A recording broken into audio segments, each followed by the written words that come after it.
As a divisional accountant जब आपकी posting होती है ना आपके ऑफिस में, तो वहाँ पर दो तरीके का स्टाफ मिलेगा आपको, है ना। एक टेक्निकल और एक non technical.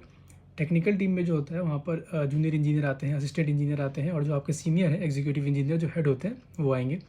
Non technical staff में जो पूरा क्लर्क वाला पार्ट रहता है, कैशियर है, जो सैलरी बनाते हैं, जो मेडिकल एक्सपेंस देखते हैं, इस तरीके के ये सारे लोग आते हैं वहाँ पर जो नॉन टेक्निकल में आते हैं। आप एज अ डिविजनल अकाउंटेंट हम लोग भी नॉन टेक्निकल में ही आते हैं।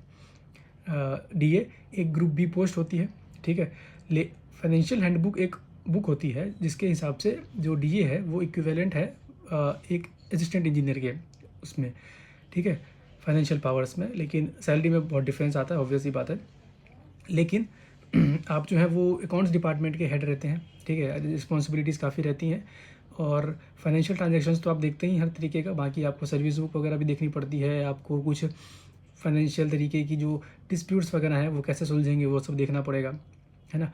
उसके बाद आपको देखना पड़ेगा जो नए नए ऑर्डर्स आ रहे हैं उसके हिसाब से आपको वापस से कुछ कुछ बदलाव करने पड़ेंगे, रजिस्टर वगैरह मेंटेन करना पड़ेगा कि एक एक एंट्री प्रॉपर रहे।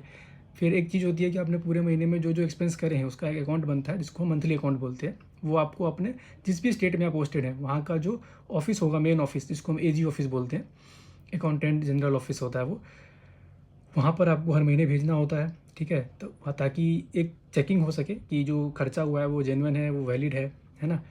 और जो सारे खर्चे होते हैं वो ट्रेजरी से होते हैं जिस डिस्ट्रिक्ट में आप रहेंगे वहाँ पर। पोस्टिंग की मैं बात करूँ अगर, तो पोस्टिंग जो है वो डिपेंड करती है इस चीज़ पे कि वहाँ पर वैकेंसी है कि नहीं, ठीक है। और आपके जो सीनियर्स वगैरह हैं वो कहाँ पर पोस्टिंग लेते हैं उसके हिसाब से आपको होम डिस्ट्रिक्ट भी मिल सकता है, आपको कहीं दूर भी मिल सकता है, क्योंकि वो डिपेंड करेगा कि सीनियरिटी पे आप कहाँ पर हैं, ठीक है। तो ये एक इशू रहता है इसमें, आपको कुछ कंफर्म नहीं है, ठीक है ना। अगर आप ये चाहेंगे कि मैं डीएल लूँ और एक पहली बार में मुझे होम डिस्ट्रिक्ट मिल जाए तो ये पॉसिबल ज़रूरी नहीं है कि ऐसा हो पाएगा, ठीक है ना, क्योंकि सीटें खाली रहनी बहुत ज़रूरी है वहाँ पर। तो ये बात हो गई आपके ऑफिस की और कुछ पोस्टिंग वगैरह की, ठीक। Thank you.